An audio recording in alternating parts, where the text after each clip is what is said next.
अब bullet train Hindustan में भी चलेगी। सर बुलेट ट्रेन क्या है बताएं सर। तो ये आपको फ्लाइट से कम समय में पहुंचा देता है। अगर आप एंड टू एंड लें 800 850 किलोमीटर तक की दूरी में बुलेट ट्रेन कम समय में सबसे बेस्ट ऑप्शन है। सबसे बेस्ट ऑप्शन है टाइम वाइज। जो असली में जापान की ग्रोथ हुई है वो बुलेट ट्रेन आने के बाद 1964 के बाद।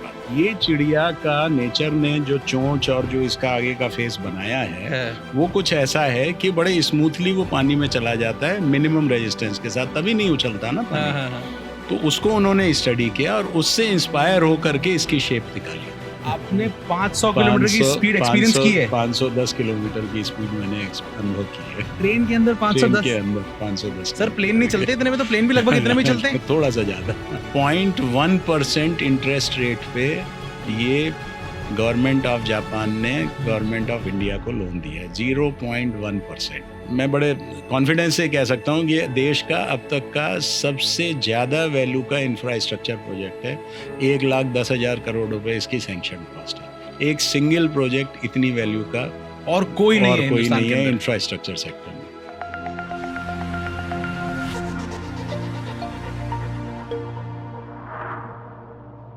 हिंदुस्तान की जनता, एक बार फिर से आपका स्वागत है जेके सुपर पॉडकास्ट में। बहुत बार आपने सुना होगा कि जापान में बुलेट ट्रेन चलती है, चाइना में बुलेट ट्रेन चलती है, जगह जगह बुलेट ट्रेन चलती है, बहुत खूबसूरत चीज है। अब बुलेट ट्रेन हिंदुस्तान में भी चलेगी। क्यों चलेगी, कैसे चलेगी, कब चलेगी, किन वजहों से चलेगी, क्या टेक्नोलॉजी से चलेगी, किसकी मदद से चलेगी, ये सब सवालों के जवाब के लिए आज हमारे साथ हैं श्री अचल खरे जी, एक्स एमडी NHSRCL, सही कह रहा हूं sir, national high speed rail corporation of limited, rail corporation limited. Sir बहुत बहुत स्वागत है आपका। Thank you. कैसे हैं सर? बढ़िया, धन्यवाद। बुलेट ट्रेन सर सपना है सर। जो आदमी जापान नहीं जा पाएगा जिंदगी में, उसने तो सोचा भी नहीं था कि ऐसी चीज होती भी होगी। बहुत सारे सर, मैं कई बार जब इंटीरियर्स में गया तो लोग मानने से इनकार करते हैं कि बुलेट ट्रेन जैसी कोई चीज भी होगी। सर बुलेट ट्रेन क्या है बताएं सर। देखिए, जो नाम बुलेट ट्रेन बोलते हैं वो इसके सामने की जो कॉन्फ़िगरेशन है, जो इसकी शक्ल है, उससे आता है। जैसे गोली होती है बुलेट जी, तो आगे से वो गोल पैनी होती है, फिर पीछे लंबा शेप होती है। करेक्ट। उसी शेप की ये ट्रेन होती है, तो इसलिए इसको बुलेट ट्रेन बोलते हैं। इसका कारण है इस शेप को लाने का। अगर मैं ठीक समझ रहा हूँ सर, जितना मेरी नॉलेज, क्योंकि मैं भी थोड़ा नॉलेजेबल हूँ, एरोडायनेमिक्स क्या कारण है इसका? एरोडायनेमिक्स है, लेकिन अगर साधारण भाषा में अगर बताएं जी, तो जब भी कोई भी चीज, आपकी कार हो या बस हो या एरोप्लेन हो या ट्रेन हो, तो जो भी विंड है, जो हवा है, हवा का प्रेशर उसको अगेंस्ट में, उसके विरोध में काम करता है। करेक्ट। तो अगर आप उसकी शेप ऐसी दें कि हवा जो है स्मूथली निकल जाए उसके चारों तरफ से, तो हवा का जो रेजिस्टेंस है वो उतना कम होगा।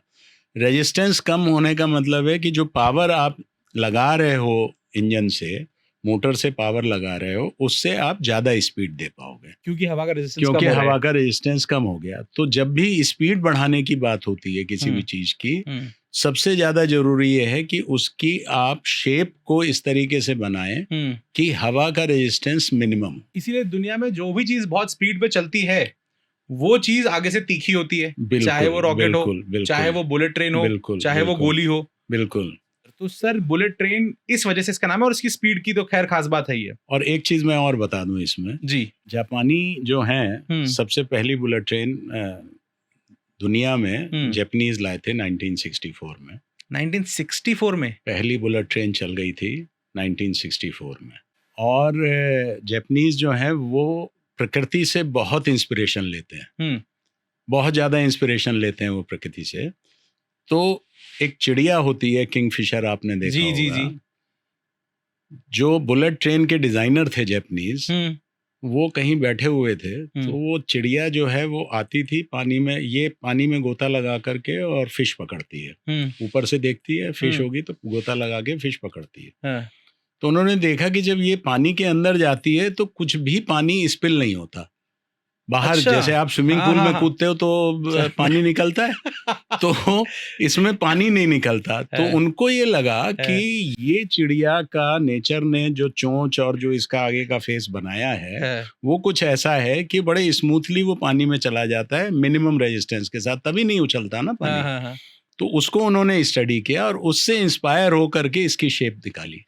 सर जापानीज ने एक चिड़िया से बुलेट ट्रेन निकाल दी। जी, क्या बात है सर। सर आपने बुलेट ट्रेन पहली बार कब सुनी, कब उसके बारे में समझा? देखिए, बुलेट ट्रेन तो जब हमने रेलवे ज्वाइन करी 84 में मैंने ज्वाइन करी थी, तो हाई स्पीड और बुलेट ट्रेन का नाम सुनते थे। लेकिन पहली बार मैं बैठा जब मैं जर्मनी गया था। जर्मनी में हाई स्पीड होती है, वो उसको बुलेट ट्रेन नहीं बोलते, आईसी बोलते हैं। अच्छा। और इसी तरीके से फ्रांस की ट्रेन का अलग नाम है। तो अलग अलग जगह के अलग अलग नाम है, लेकिन बुलेट ट्रेन जो ओरिजिनल नाम आया वो 64 पहली बार जापान ने दिया था। तो पहला बार मेरा जो एक्सपीरियंस हुआ था जब मैं जर्मनी 2000 दिसंबर में गया था, तो तब मैंने इसका अनुभव किया और तब से बड़ा फैसिनेटिंग लगा कि ये कोई चीज़ है जो जिसमें कि आप एक अलग फील आता है, अलग अनुभव आता है उसमें आपको बैठ कर। सर आपको अपना पहला एक्सपीरियंस याद है जब आप बुलेट ट्रेन में बैठे? हाँ, मुझे याद है। क्या था सर वो? मैं गया था बर्लिन से फ्रैंकफर्ट। अच्छा, बर्लिन से फ्रैंकफर्ट। हाँ, ट्रेन से गया था, लेकिन वो जो है वो ट्रेन 250-300 के बीच में चलती थी। तो हमें विश्वास नहीं था कि गाड़ी इतनी तेज चलेगी, क्योंकि हमने तो भारतीय रेल में मेंटेन किया था 120, राजधानी उस समय 130 पे चलती थी। तो विश्वास नहीं होता था। तो पहली बार मैंने देखा कि ट्रेन में हर कोच में स्पीड इंडिकेटर लगे हुए थे। तो हम लोग बार बार उठ के जाकर के देखते थे उसको। अरे हाँ, 255 पे आ गया, 260 पे आ गया। अच्छा, अंदर महसूस नहीं होता सर? नहीं, अंदर महसूस नहीं होता, बिल्कुल भी नहीं? बिल्कुल महसूस नहीं होता। अच्छा। तो अब उस समय कैमरा तो होते नहीं थे आपके पास में कि वो मोबाइल से फोटो खींच लो। तो बस दिमाग में, जहन में वो पिक्चर बनी हुई है कि 250, 260। और अभी मैं थोड़ा आउट ऑफ कॉन्टेक्स्ट शेयर कर लूँ। अब जापानीज जो हैं वो मैगलेव पे जा रहे हैं और वो 500 प्लस की ट्रेन बनाएंगे। 2027 में उनका कमर्शियल लॉन्च हो जाएगा। और अभी तक पिछले वर्ष मैं आई एम लकी, भगवान की कृपा है कि जापानीज ने मुझे बुलाया था वहाँ पे। और मैं उसके ट्रायल रन में भी बैठा हूँ। आपने 500 किलोमीटर की स्पीड एक्सपीरियंस की है? 510 किलोमीटर की स्पीड मैंने अनुभव की है। ट्रेन के अंदर 510? ट्रेन के अंदर 510। सर प्लेन नहीं चलते इतने में? तो प्लेन भी लगभग इतने में चलते हैं। थोड़ा सा ज्यादा। तो ये लिफ्ट होके चलती है। अच्छा, ये ट्रैक से जुड़ी नहीं है? मैगलेव जो है, मैगलेव में कोई लोहे की पटरी नहीं होती। मैग्नेट कुछ ऐसा है? मैगलेव में रबर टायर है। तो पहले जैसे प्लेन रनवे पे दौड़ता है, सबने अनुभव किया होगा, रनवे पे दौड़ता है, एक स्पीड आने के बाद फिर टेक ऑफ करता है। इसी तरीके से जो मैगलेव ट्रेन है, ये टायर्ड व्हील है, इसके रबर टायर व्हील हैं। कंक्रीट का जैसे रनवे होता है, इसी तरीके से कंक्रीट का ट्रैक है। उसको ट्रैक नहीं बोलेंगे, पूरा पाथ है। उस पे टायर्ड व्हील पे वो रन करती है। और जब वो 150 किलोमीटर पर आवर की स्पीड ले लेती है तो मैग्नेट, आप अगर मैग्नेट का प्रिंसिपल सभी लोग जानते हैं जो थोड़ा बहुत फिजिक्स पढ़े हुए हैं, अगर सेम पोल को आप सामने ले आओ तो एक दूसरे को वो रिपेल करते हैं, उठते हैं। तो इसी थ्योरी को यूज करते हैं उन्होंने कॉइल्स लगा रखी है दोनों साइड में। तो वो मैग्नेटिक फील्ड जनरेट करते हैं जो कि रिपेल करे। तो इतनी स्ट्रॉन्ग मैग्नेटिक फील्ड होती है कि ये ट्रेन जो है वो टायर छोड़ देती है और उससे जमीन से जो सरफेस है उससे करीब ये 6 इंच ऊपर उठ जाती है। तो ये हवा में चलती है और फिर स्पीड ये 500 प्लस की अटेन करती है। सर और ये कितने कोच की ट्रेन होती होगी सर? ये अभी तो ट्रायल था, तो 4 कोच की ट्रेन थी ट्रायल में। प्लेन से तो लंबाई में बड़ी हो जाती होगी? हाँ, ये तो 10 से 16 कोच की ट्रेन होगी। 6 इंच ऊपर लगातार चलती रहती है और 500 किलोमीटर की, 500 प्लस की स्पीड पे। सर आपने जो अपने जीवन में एक्सपीरियंस किया है सर, इसका आधा भी हमने नहीं किया। मैंने तो टॉप स्पीड 150 एक्सपीरियंस की होगी सर जिंदगी में, वो भी गाड़ी में सर। तो अभी जो हम लोग 320 की बात कर रहे हैं बुलेट ट्रेन, लेकिन ऑलरेडी तकनीक आ गई है 2027 में जापानीज टोक्यो से नागोया के बीच में चलाने। मैगलेव कहते हैं सर इसको? Maglev, magnetic levitation. Magnetic levitation, magnetic से मैग, लेविटेशन से लेव, लेविटेशन मतलब क्या बात है सर। आते हैं सर, अब ये जो ट्रेन आपने जापान में एक्सपीरियंस करी है, जो ट्रेन आपने जर्मनी में एक्सपीरियंस करी है, जो आपने विश्व भर में एक्सपीरियंस करी है, अब आप इसे हिंदुस्तान लेके आ रहे हैं जी। मुझे ये किस्सा बताइए सर कि ये कैसे शुरुआत हुई, आपको पहली बार कब पता पड़ा कि अब आप बुलेट ट्रेन पे जा रहे हैं, आपका क्या अनुभव था सर उसके अंदर? देखिए, मैं उस समय रेल मंत्रालय में था पोस्टेड जी रेल मंत्री जी उस समय सुरेश प्रभु जी थे, और माननीय प्रधानमंत्री जो वर्तमान में हैं जी, मोदी जी। मोदी जी वो प्रधानमंत्री थे। और इस पे स्टडी जापानीज पहले से कर रहे थे। 2013 से मुंबई अहमदाबाद की स्टडी हुई थी, और ये काफ़ी ऐसे नहीं कि किसी वजह से कि साहब अहमदाबाद ले लो बॉम्बे ले लो, लेकिन इन दोनों शहरों का जो सिटी जीडीपी है वो काफ़ी ज़्यादा है। अल्टीमेटली इकोनॉमिक कंडीशन जब अच्छी होगी तभी आदमी पैसा देगा, तभी पैसा दे पाएगा, तभी बुलेट ट्रेन को वो चल पाएगा। हाँ। तो इसलिए ये दोनों शहरों को सिलेक्ट किया गया। और भी हिंदुस्तान में शहर हैं जिसमें कि इस तरीके का है वहाँ की प्रोडक्टिविटी, लेकिन बॉम्बे और अहमदाबाद इसलिए चुना गया। और एक और चीज़ बुलेट ट्रेन के लिए जो विश्व भर का अनुभव है, बुलेट ट्रेन 300 से लेके 800, 850, मैक्सिमम 1000 किलोमीटर के डिस्टेंस के लिए सबसे सफल साधन है पूरी दुनिया भर में। पूरी दुनिया भर का ये अनुभव है कि अगर 300 से नीचे वायबल नहीं होता ज़्यादा इकोनॉमिकली 500, 550 बहुत आइडियल डिस्टेंस है। करेक्ट। 800, 850 तक आइडियल चल जाता है। वो इसलिए कि 500, 550 का डिस्टेंस 2-2.5 घंटे में कवर हो जाता है। 800, 850 का 3.5 घंटे में कवर हो जाएगा। ठीक बात। तो ये आपको फ्लाइट से कम समय में पहुंचा देता है। अगर आप एंड टू एंड लें, अगर आपका वो फ्लाइट में जो समय फ्लाइट में आप पहले बोर्डिंग के लिए जाओगे, 20 मिनट पहले गेट बंद कर देगा, 40 मिनट पहले आपको बोर्डिंग का लेना है। यहाँ ये सब कुछ नहीं है। आप प्लेटफॉर्म पे पहुंचे, टिकट अगर आपके पास है, ट्रेन में सीधे जाके बैठ गए।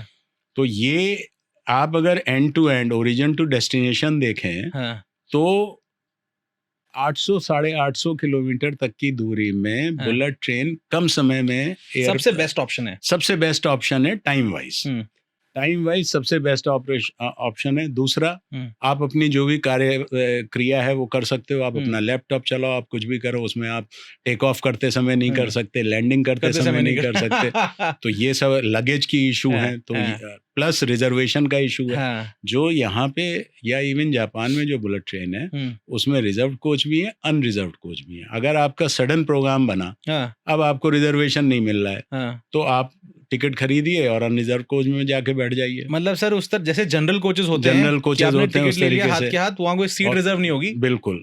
पर लोग खड़े होकर तो नहीं जाएंगे सर? खड़े होकर नहीं जाएंगे, पर आपको अगर, क्योंकि इसमें अवेलेबिलिटी जो है वो सबसे बड़ा इसका प्लस पॉइंट है। आपको सुबह 6 बजे से लेके रात के 12 बजे तक, मैं अगर अहमदाबाद बॉम्बे की बात करूं तो सुबह 6 बजे सर्विसेज शुरू हो जाएंगी और रात के 12 बजे तक नॉन पीक आवर्स में हर आधे घंटे में ट्रेन है। मतलब सर कितनी ट्रेनें होंगी लगभग? टोटल 35 एक दिशा में 35 टर्न करेगी, 35 ट्रेन चलेंगी एक दिशा में। 35 टर्न्स की हम बात कर रहे हैं कि 35 ट्रेन सेट्स की बात कर रहे हैं? ट्रेन सेट तो रिपीट होगा, वही वापस आ जाएगा। 2 घंटे में बॉम्बे पहुंचा, वापस आ जाएगा। लेकिन शुरुआत में जब ये सर्विस अहमदाबाद से बॉम्बे शुरू होगी तो पूरे 6 बजे से लेके रात के 12 बजे तक 35 सर्विसेज आपको मिलेंगी। एक साइड से, दोनों साइड से? एक साइड से, और ऐसी दूसरी साइड से 35 सर्विसेज मिलेंगी। मतलब एक दिन में 70 बार आदमी हमारी डिस्टेंस कवर करेंगे। मतलब 35 बार अहमदाबाद से बॉम्बे जा सकता है, 35 बार बॉम्बे से अहमदाबाद आ सकता है। तो बॉम्बे अहमदाबाद को हमने लोकल ट्रेन बना दिया। बिल्कुल बिल्कुल। तो ये जो है हर आधे घंटे में नॉन पीक आवर में, और पीक आवर जब हम कहते हैं ऑफिस आवर्स, तो उसमें हर 20 मिनट में ट्रेन मिलेगी। तो इसलिए अगर एक ट्रेन में, अगर आपके पास रिजर्व टिकट भी नहीं है, अगर एक ट्रेन में नहीं जगह मिली, आप अगली ट्रेन में चले जाओ। आधे ही घंटे की तो बात, मेट्रो की तरह थोड़ा हो गया। एग्जैक्टली। बुलेट ट्रेन को जापान में भी ऐसे ही होता है सर? ऐसे ही होता है। जापान की जो ग्रोथ हुई है, आप सबको पता होगा, हिरोशिमा नागासाकी बॉम्बिंग, बहुत जो असली में जापान की ग्रोथ हुई है वो बुलेट ट्रेन आने के बाद हुई, 1964 के बाद। क्योंकि ट्रैवल आसान हो गया, काम आसान हो गया, जगह जगह का कनेक्टिविटी अच्छी हो गई। बिल्कुल। तो अब आपको पता पड़ा कि हिंदुस्तान में आप बुलेट ट्रेन आ रही है। बिल्कुल। तो सर वहां से बताएं कि फिर क्या होता है। तो देखिए, मैं आपको बता रहा था, दिसंबर 2015 में माननीय, अब इस दुनिया में नहीं है, माननीय श्री आबे जी उस समय जापान के प्रधानमंत्री थे जी, वो इंडिया उनकी विजिट थी। जापान और इंडिया के बीच में एक अरेंजमेंट है, वो हर साल सबमिट होती है। दोस्ती अच्छी है हमारी। एक बार जापान में और एक बार इंडिया में ये सबमिट मीटिंग होती है, हर साल होती है जी। तो सबमिट मीटिंग के लिए आबे साहब आए थे। मैंने जैसे आपको बताया फिजिबिलिटी स्टडी पहले से 2013 से चल रही थी, तो वो अवेलेबल थी फिजिबिलिटी स्टडी पूरी। वो जापानीज नहीं की थी, जापानीज फंडिंग से हुई थी। इंडियन रेलवेज ने उसमें नहीं खर्च किया था, 50-50% बेसिस पे वो थी स्टडी। तो जापानीज एजेंसी ने पूरे, उनके एक्सपर्ट इंजीनियर आए थे, उन्होंने वो पूरी फिजिबिलिटी रिपोर्ट तैयार करी थी। हमारी ग्रोथ के लिए जापानीज ने पैसा खर्च किया, 50% उन्होंने खर्च किया। जी। और सर ये एक छोटा सवाल मेरा और था सर, ये जो दो शहरों के बीच में स्टडी हुई जी, इसका सिर्फ और सिर्फ कारण जीडीपी ही था आखिरी में? इसका सिर्फ कारण जीडीपी ही था। दो सिटीज के बीच में उसी समय में और स्टडीज भी चल रही थी, जैसे चेन्नई, बेंगलोर, मैसूर चल रही थी। अच्छा, वो भी तरीके की चल रही थी, लेकिन सबसे ज्यादा वायबल जो कॉरिडोर मिला वो अहमदाबाद बॉम्बे में। ठीक बात। इसलिए अहमदाबाद बॉम्बे। फिर आबे साहब आते हैं हिंदुस्तान, तो ये दिसंबर 2015 में इस पे कैबिनेट की अप्रूवल होती है। कैबिनेट की अप्रूवल का मतलब है कि अब प्रोजेक्ट सैंक्शन हो गया, शुरू हो गया है। तो तभी भारत सरकार ने यह तय किया कि इसको हम अलग कॉरपोरेशन बना करके करेंगे। तो फिर कॉरपोरेशन बनाने की प्रक्रिया और वो सब जो होता है, तो 2016 में कॉरपोरेशन बनी, नई कंपनी बनी जिसका नाम NHSRCL है। NHSRCL तो वो कंपनी बनी, उसका अपने बने आर्टिकल ऑफ एसोसिएशन वगैरह बने। फिर मैनेजिंग डायरेक्टर की पोस्ट एडवर्टाइज हुई, तो मैंने उसमें अप्लाई किया और मेरे ये सर्च कम सिलेक्शन कमेटी थी, कैबिनेट सेक्रेटरी की हेडेड। अच्छा, कैबिनेट सेक्रेटरी हेडेड और ACC के अप्रूवल से सिलेक्शन होता है।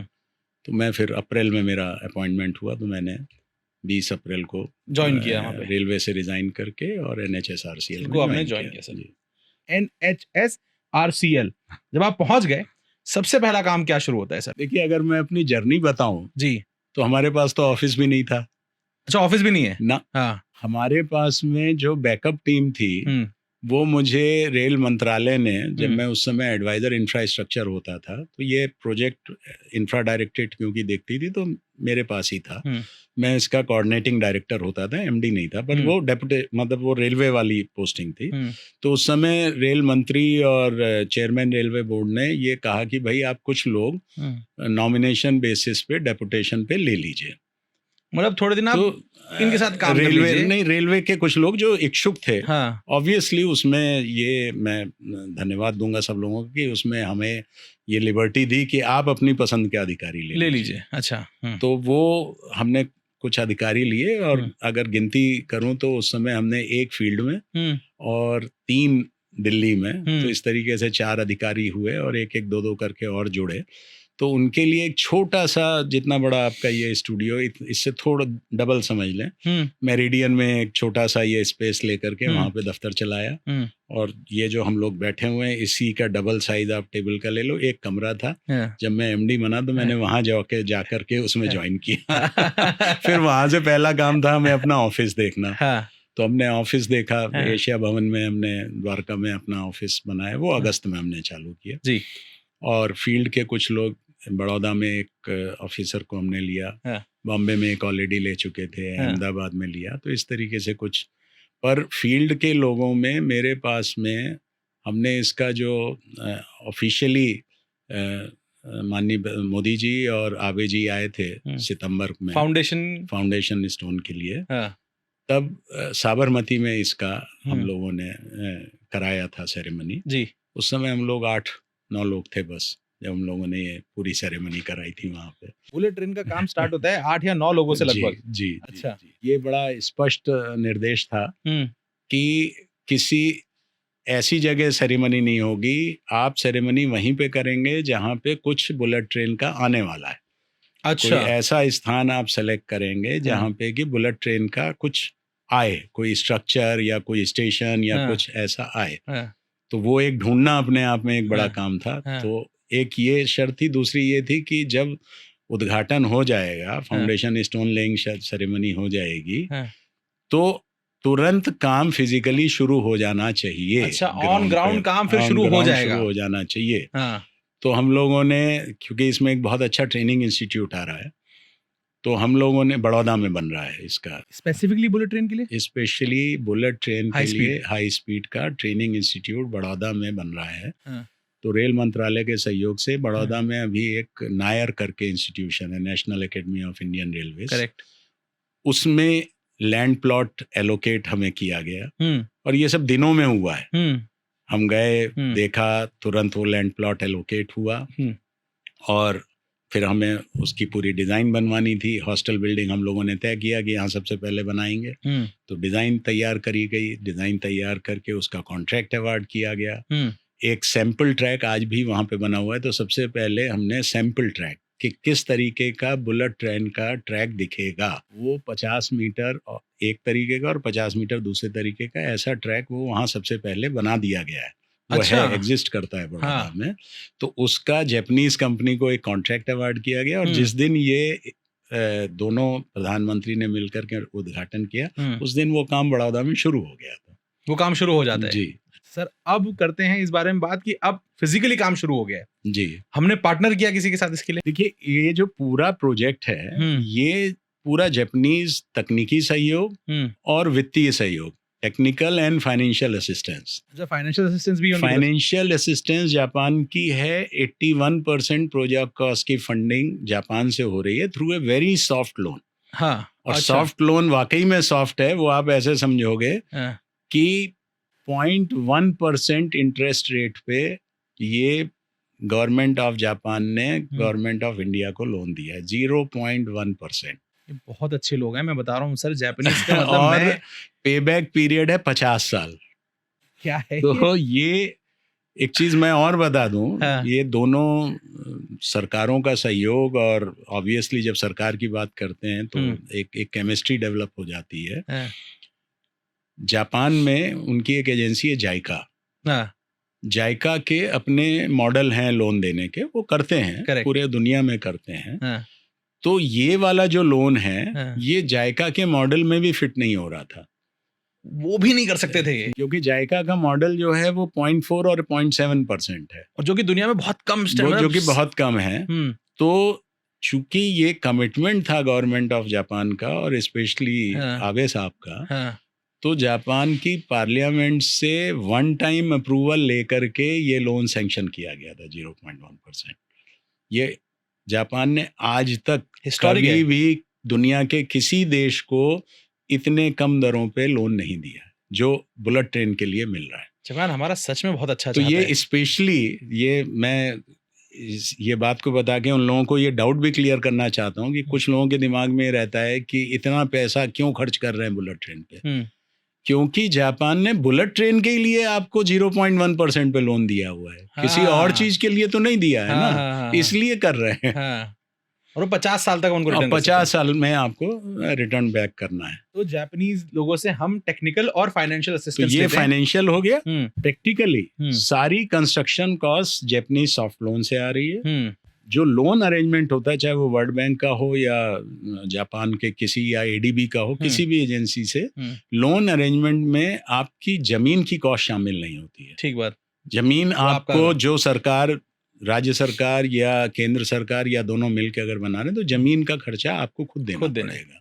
प्लस आपके जो टैक्सेस हैं, क्योंकि जो यहाँ कंस्ट्रक्शन कॉन्ट्रैक्ट होगा उसपे जीएसटी भी लगेगा, बाकी चीजें भी लगेंगी, तो टैक्सेस लोन से नहीं दिए जा सकते। तो बेसिकली जमीन और टैक्सेस वो तो आपकी जिम्मेदारी, वो तो भारत सरकार की जिम्मेदारी है। और इसमें इंसिडेंटली मैं बता दूं, NHSRCL जो है वो केवल केंद्र सरकार का उपक्रम नहीं है। इसमें 50% ये बिल्कुल DMRC दिल्ली मेट्रो की पैटर्न पे कंपनी बनी है। अच्छा। और सरकार इसमें क्लियर थी, केंद्र सरकार, कि हमें उसी पैटर्न पे कंपनी बनानी है। इसमें 50% हिस्सेदारी केंद्र सरकार की, रेल मंत्रालय की, 25% गुजरात की है और 25% महाराष्ट्र की है। तो इस तरीके से 100% इक्विटी जो है वो शेयर होती है। तो ये एक जॉइंट वेंचर है, government of India, government of Gujarat और गवर्नमेंट ऑफ महाराष्ट्र। कल को जब पैसा आएगा तो वो भी इस तरह से बटेगा सर? बिल्कुल, वो तो इक्विटी शेयर होल्डर हैं। लोन भी इसी तरह से चुकाया जाएगा? नहीं, लोन तो लोन का अरेंजमेंट ये होगा कि NHSRCL को जो अर्निंग आएगी, क्योंकि ऑपरेशन भी NHSRCL ही करेगा। अच्छा अच्छा इसका। अच्छा अच्छा अच्छा। तो उससे लोन चुकेगा। अब Correct. अगर वो डिपेंड फिर करता है अगर कि कुछ क्या प्रॉफिट बचा आती है, तो वो बटेगा। प्रॉफिट बचा तो बटेगा, अगर हाँ। प्रॉफिट नहीं बचा, कहीं सप्लीमेंट करना पड़ा तो फिर तो- उसका अरेंजमेंट उसी हिसाब से किया करेक्ट जाएगा। Correct sir. तो ये तो हो गया सर फाइनेंशियल एस्पेक्ट, इसको समझ जी। गए। अब टेक्निकल एस्पेक्ट पे आते हैं sir. Again common man understanding के लिए मैं आपको बताऊं, वही सर, क्योंकि हमारे कॉमन मैन ही है, मैं खुद ही कॉमन मैन ही आप हूँ। ये देखिए हाँ। कि हिंदुस्तान में सबसे पहला जो एक बहुत बड़ा निर्णय था, क्योंकि इसमें जब ये प्रोजेक्ट स्वीकार हुआ तो ये PMO से ये आदेश थे कि इसमें कोऑर्डिनेशन के लिए नीति आयोग भी रहेगा। तो रेल मंत्रालय हो गया, एडमिनिस्ट्रेटिव मिनिस्ट्री, और साथ में एक नीति आयोग भी आ गया। तो हमारे वाइस चेयरमैन नीति आयोग जो हैं वो इसमें एक्टिव मेंबर थे डिसीजन मेकिंग में। और ऐसे ही जापान साइड से special advisor to prime minister Japan, वो इसके मेंबर थे। अच्छा। तो एक जॉइंट कंसल्टेटिव मीटिंग होती थी, उसमें वाइस चेयरमैन नीति आयोग और special advisor to prime minister Japan, ये 2 लोग होते थे। हर 3 महीने में ये बैठते थे। हाँ। हम लोग भी उसमें सदस्य थे। तो जो भी इशू आता था प्रोजेक्ट का, वो एपेक्स बॉडी JCM है, वो उस JCM में लेके जाया जाएगा। और वो तो एक बड़ा यूनिक अरेंजमेंट, क्योंकि मैं बड़े कॉन्फिडेंस से कह सकता हूँ कि ये देश का अब तक का सबसे ज़्यादा वैल्यू का इंफ्रास्ट्रक्चर प्रोजेक्ट है। 1,10,000 करोड़ रुपए इसकी सैंक्शन कॉस्ट है। एक सिंगल प्रोजेक्ट इतनी वैल्यू का और कोई नहीं है हिंदुस्तान के अंदर इंफ्रास्ट्रक्चर सेक्टर में। 1,10,000 करोड़। जी। तो इसका मैं डिज़ाइन पे अब आता हूँ। तो इसमें ये तय हुआ कि क्या डिज़ाइन होना चाहिए। काफ़ी डिबेट हुई। जो इंडिया का डेमोग्राफिक स्ट्रक्चर है, हमारे बहुत क्लोजली लोकेटेड विलेजेस हैं। करेक्ट। आपको निकल के जाना, और ये बड़ी फर्टाइल पूरा लैंड है। हाँ। मैं हमेशा कहता हूँ कि आप सब कुछ प्रोड्यूस कर सकते हो, ज़मीन नहीं प्रोड्यूस कर सकते। तो हाँ। ज़मीन तो हिंदुस्तान में जितनी है उतनी ही रहेगी। करेक्ट। और हमारी पॉपुलेशन बढ़ गई तो लैंड यूज़ हम जितना इफेक्टिवली करें, हाँ। उतना अच्छा होगा। हाँ। और चाहे वो मैं हूं या कोई भी हो, किसी की जमीन जाती है तो सबसे ज्यादा कष्ट उसको। बिल्कुल ठीक बात सर। कोई अपनी जमीन नहीं देना चाहता। तो इन चीजों को ध्यान में रखते हुए और एक सेफ्टी को ध्यान में रखते हुए, क्योंकि आज जो हमारा रेलवे का नेटवर्क है वो सब ग्राउंड पे है, सारा ग्राउंड पे है। कैटल तो वगैरह, cattle run over, human run over, हाँ। बहुत सारे होते हैं क्योंकि लोग क्रॉस करते हैं। हाँ। अब आप ये इमेजिन करो, जब 120 की ट्रेन पे इतने इंसिडेंसेस होते हैं, अगर 320 की गाड़ी पे कोई कैटल आ जाए सामने, एक चिड़िया आ जाती है हवाई जहाज के सामने, तो हवाई जहाज का बुरा हाल हो जाता है। सही बात है, सीरियस एक्सीडेंट होता है। 320 की स्पीड पे ट्रेन चल रही है और अगर कोई कैटल आ गई तो क्या होगा? तो it can be a serious catastrophic incidence. अच्छा, ट्रेन को भी मेजर इम्पैक्ट होगा सर उससे? मेजर इम्पैक्ट होगा। तो इसलिए ये सब बैठ करके ये तय हुआ कि हम पहली बात हमें सेफ्टी एस्पेक्ट को ध्यान में रखना है। दूसरी बात, हमें कम से कम लैंड लेनी है ताकि मिनिमम डिस्टरबेंस हो। तो ये पूरा कॉरिडोर एलिवेटेड कर दिया गया है, सारा एलिवेटेड है। 508 किलोमीटर में 463 किलोमीटर एलिवेटेड है, अबाउट 27 किलोमीटर टनल है और 4-5 किलोमीटर बस ग्राउंड पे है, जहाँ जहाँ टनल और उसका कनेक्शन है। सर एलिवेटेड का अगर आप मुझे मतलब समझाएं। एलिवेटेड मतलब जैसे आप दिल्ली मेट्रो में देखते होंगे, पूरा ब्रिज बनाया हुआ है पूरा। हाँ, मेट्रो हाँ। या तो अंडरग्राउंड है मेट्रो, करेक्ट, या ऊपर हवा में है। हाँ। यहाँ पे सड़कों के मीडियन पे पिलर बना करके आप गर्डर रख देते हो। तो उस तरीके से उसको वायाडक्ट बोलते हैं। वायाडक्ट वो टेक्निकल टर्म्स में, अगर रिवर ब्रिज है तो ब्रिज बोलेंगे। अगर ड्राई लैंड के ऊपर आप बना रहे हो तो उसको वायाडक्ट बोलते हैं, ताकि ग्राउंड पे लैंड का कंजम्पशन बहुत कम हो। ताकि ग्राउंड पे लैंड का कंजम्पशन कम हो। और इसको अप्रिशिएट करने के लिए मैं आपको कंपैरिजन देता हूँ। हमने सिर्फ 17.5 मीटर विड्थ ली है।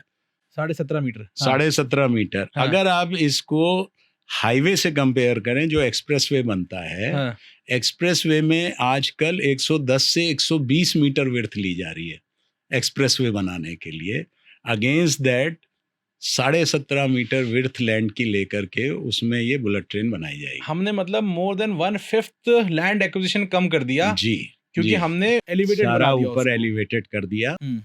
और कुछ पहली बार रेलवे प्रोजेक्ट में हम लोगों ने पहली बार टेक्निक्स का इस्तेमाल किया, क्योंकि हम पे टाइम का प्रेशर था। आपको हमने ट्रेनिंग इंस्टीट्यूट की हॉस्टल बिल्डिंग से काम की शुरुआत तो करा दी, but that was just a tip of iceberg. हमें पूरे कॉरिडोर 508 किलोमीटर पे काम करने के लिए लैंड चाहिए, लैंड के लिए उसका सर्वे चाहिए। करेक्ट। सर्वे में तब पता चलेगा किसकी कितनी जमीन जा रही है, क्या हमारा अलाइनमेंट बन रहा है। तो किसी भी रेलवे प्रोजेक्ट अब बड़ा कॉमन हो गया हमारे इस्तेमाल करने के बाद से, पर 2017 में जब हम लोगों ने तय किया कि हमें जल्दी से इसका सर्वे कराना है, तो पहली बार रेलवे प्रोजेक्ट में हम लोगों ने लिडार सर्वे का, लिडार LIDAR, लिडार और किसी चीज का मिक्स है सर? ये LIDAR लेजर से बेस्ड है। तो आप laser rays, you hire a plane, उसमें इक्विपमेंट रख के उससे लेजर रेज डालते हो, और लेजर रेज रिफ्लेक्ट होकर के आती हैं, तो वो आपको पूरा डिस्टेंस एक तो पता चलता है, प्लस ग्राउंड के सारे फीचर वो निकाल लेती हैं। सॉफ्टवेयर इतना स्ट्रांग है ये कि आपको पेड़, आपको बिल्डिंग, एवरीथिंग फोटोग्राफ फॉर्म में आपके पास में आ जाता है। अच्छा, ये प्लेन बस चलता है और ये पूरा सर्वे हो जाता है उस कॉरिडोर के ऊपर। उसका थोड़ा सा ग्राउंड में काम करना पड़ेगा, अपने आप में एक टेक्निक है, टाइम लग जाएगा उसको बताने में। पर वो लिडार सर्वे हम लोगों ने पहली बार किया कि हम लिडार सर्वे से हम करेंगे, क्योंकि इनिशियली जब प्रोजेक्ट था लोगों को पता नहीं था, तो उस समय इनिशियल फेज में सबसे ज्यादा विरोध भी होता है, क्योंकि लोगों को क्लैरिटी नहीं होती क्या बनने वाला है, कितनी जमीन जाने वाली है, कितना कंपनसेशन मिलने वाला है। अगर मेरी जमीन जा रही तो मेरा तो कंसर्न ये है कि पहले तो मैं क्यों दूं, ठीक बात है, और मैं अगर दूं तो मुझे पैसा कितना मिलेगा। करेक्ट। इसका जवाब हमारे पास शुरू में होता नहीं है, क्योंकि मुझे ये नहीं पता कि किसकी कितनी जमीन जा रही है। ठीक बात। तो हमने लिडार सर्वे किया पूरा, बॉम्बे से लेकर के और अहमदाबाद साबरमती तक। ये सर्वे टोटल अगर 508 किलोमीटर का नॉर्मल वे में आप बात करें कन्वेंशनल टेक्निक से, तो साल भर से 1.5 साल लगता है सर्वे करने में। इसको हम लोगों ने 3 महीने में खत्म किया। सर, एक सवाल जो मुझे आ रहा है, बहुत ही थोड़ा सा कॉमन मैन का सवाल है सर, पूछना चाह रहा हूँ कि अगर प्लेन से ही सर्वे हो रहा है तो एक ही बार में क्यों नहीं हो जा रहा है सर? 3 महीने क्यों लग जा रहे हैं उसको? क्योंकि हमें जो है ना, इसके पीछे भी कुछ ऐसे एरियाज होते हैं जिसमें कि एविएशन रिस्ट्रिक्शन होती हैं। कुछ ऐसे एरिया होते हैं जहाँ पे आप डिफेंस इंस्टॉलेशन के बगल से जा रहे हो, तो हमें मिनिस्ट्री ऑफ सिविल एविएशन से परमिशन लेनी पड़ती है, हमें डिफेंस मिनिस्ट्री से परमिशन लेनी पड़ती है कि हम इस काम के लिए कर रहे हैं। प्लस आप जब उसको चल रहे हो तो प्लेन स्टैटिक वे में ऐसे तो चलेगा नहीं, तो वो हिलेगा भी, तो उसके करेक्शंस लगाने होते हैं। तो there is a fixed speed जिस पे कि आप प्लेन, नॉर्मल प्लेन जिस स्पीड से उड़ता है उस स्पीड से ये नहीं उड़ेगा, थोड़ा स्लो उड़ेगा, लो हाइट पे उड़ेगा, क्योंकि आपको कितना एरिया कवर करना है उस पे डिपेंड करता है कि प्लेन की हाइट क्या होगी। प्लस आपको अपने अलाइनमेंट के ऊपर उड़ाना है। अब उसको कैसे पता चलेगा कि ये अलाइनमेंट के ऊपर उड़ रहा हूँ कि नहीं उड़ रहा हूँ मैं? करेक्ट। तो उसके लिए हमें पहले थोड़ा सा होमवर्क करना पड़ता है। नीचे ग्राउंड पे हमें कोऑर्डिनेट्स लगाने पड़ते हैं, उसके कोऑर्डिनेट हम उसके सिस्टम में फीड करते हैं। ईस्टिंग एंड नॉर्थिंग ज्यादातर लोग जानते होंगे, तो वो हम उसके कंप्यूटर के उसमें फीड करते हैं कि ये ईस्टिंग, ये नॉर्थिंग है। उसको देख करके एयरक्राफ्ट उड़ाना होता है पायलट को अपना, और एक्यूरेसी के लिए मल्टीपल फ्लाइट्स करनी पड़ती है। जो हम कवर करते हैं वो, अगर आप ऐसे फ्लाइट तो ये ओरिजिन है, डेस्टिनेशन तो सीधे उड़ जाएगी। करेक्ट। ये ऐसे नहीं उड़ता, इसको आपको इस तरीके से कवर करके आना पड़ता है, क्योंकि ट्रैक भी एकदम सीधा सीधा तो बिछा नहीं होगा। तो इसको आपको जब हमने 17.5 मीटर की विड्थ ली, तो हमने अपने सेंटर लाइन से कहा कि हमें कम से कम 100 मीटर का फीचर चाहिए। तो उसने मुझे 200 मीटर के फोटोग्राफ कवर करके दिए। अच्छा। तो वो ऐसे 200 मीटर जाएगा, फिर वापस ऐसे 200 मीटर आएगा, फिर 200 मीटर जाएगा, तो वो जिगजैग तरीके से फ्लाई करता है। तो समय लगेगा उसमें समय लगता है। और एक सॉर्टी में, जैसे ये 508 किलोमीटर का था, if I am not mistaken, शायद हमें 10 सॉर्टी हमें लेनी पड़ी थी एक बार में। एक दिन में 50 किलोमीटर से ज्यादा नहीं कर पा सॉर्टी मतलब किसी एक जगह, जैसे आज सूरत लैंड किया, सूरत में उसने ग्राउंडिंग करी, अगले दिन वो सूरत से वापी के बीच में सॉर्टी ले रहा है। इस तरीके से हुआ था भी। तो वो सब हमें एविएशन मिनिस्ट्री को दे करके परमिशन लेनी पड़ती है। और करीब 1-1.5 महीना हमें नीचे के ग्राउंड पॉइंट्स लगाने में लगते हैं। हाँ, सही बात। फिर उससे हम उसको अननोन पॉइंट रखते हैं जो उसको नहीं पता है। उससे हम चेक करते हैं कि इसने जो सर्वे किया है वो ठीक किया है कि नहीं किया है। वो हमारे क्रॉस चेक पॉइंट होते हैं, इसलिए टाइम लगता है उसमें। सर अगर मैं आपसे पूछूं एक और बच्चों ऐसा सवाल मेरे को आ रहा है, मैं आपसे जी। पूछ रहा हूँ, कल को कोई बुलेट ट्रेन उठा के मेट्रो के इस एलिवेटेड उसके ऊपर रख दे, तो क्या ये केपेबल होगा मेट्रो? नहीं, तो क्या डिफरेंस है सर इन दोनों के बीच में? दोनों चीज़ों में अंतर है। आपको मैं बिल्कुल कॉमन मैन लैंग्वेज में समझाता जी हूँ। सर। पहाड़ों पे आप चलते हो, जी। कितनी स्पीड पे गाड़ी चला लेते हो? काफी कम जो रेगुलर चलता है काफ़ी उससे। कम। जी। प्लेन में चलते हो तो आप 120 पे भी दौड़ा लेते हो। क्यों? जी। क्योंकि पहाड़ों में कर्व्स होते हैं, ठीक बात। ठीक है? हाँ। प्लेन एरिया में आपके कर्व्स नहीं है, जी। तो कर्व पे आपकी स्पीड कम Slow हो होगी। जाती है। कर्व की ज्योमेट्री से आपकी स्पीड तय होती जी। है, ठीक है? जी। मेट्रो की जो ज्योमेट्री है, हाँ। मेट्रो की ज्योमेट्री में आप 80-85 किलोमीटर प्रति घंटे से ज़्यादा की स्पीड नहीं चला सकते। यहाँ पे कर्व्स हैं। जी। आपको सड़क के हिसाब से नैरो एरिया में घुमा करके ले जाना है, जी। तो इसलिए इस ज्योमेट्री पे चल नहीं सकती। एक तो जी। मेन रीज़न ज्योमेट्री है। जी। अगर थोड़ा सा टेक्निकल हूँ मैं, हाँ। तो जो रोड्स होती हैं, रोड्स में कर्व को हम रेडियस से डिफाइन करते हैं। करेक्ट। जिसने थोड़ी बहुत मैथमेटिक्स पढ़ी है वो मैंने हर पढ़ी है, कर्व को जी। रेडियस से समझ सकता जी। है। तो रोड्स में या इवन हिल एरिया में आपकी radius 50 meter, 60 meter, 120 meter, roads में 300-400 मीटर तो बड़ी जेंटल रेडियस मानी जाती है, बहुत जेंटल रेडियस मानी जाती है। और आप इमेजिन कर सकते हो बुलेट ट्रेन में क्या रेडियस रखी है मिनिमम ने? क्या है सर? 4500 मीटर। अगर कर्व आया तो 4500 मीटर का मीटर की रेडियस है, रेडियस होगी, और रोड पे 300-400 भी होती तो बड़ी बात होती तो है। बड़ी बात होती है। तो ये पहली रिक्वायरमेंट है ज्योमेट्री। अगर ज्योमेट्री ठीक नहीं होगी, आप रोलिंग स्टॉक कितना ही कैपेबल ले आओ, वो तो दूसरा मैं आपको बताऊं, जब आप कर्व पे चलते हो, इवन कार में आपको झटका लगता है। अगर Correct. शार्प कर्व होता है, हाँ। सेंट्रीफ्यूगल फोर्स बोलते हैं फेंक जाते हो उसको, आप एक तरफ। आप बाहर की तरफ, अंदर से बाहर की तरफ जाते हो। तो अगर आप कर्व पे, शार्प कर्व पे ज्यादा स्पीड से चलोगे, हाँ। तो क्या होगा? सेंट्रीफ्यूगल फोर्स ज्यादा लगेगी और ट्रेन ऑफ ट्रैक होकर के नीचे गिर जाएगी। हाँ। आप जितनी डेजिनेटेड स्पीड है, जो डिजाइंड स्पीड है, उससे ज्यादा नहीं चल सकते। करेक्ट।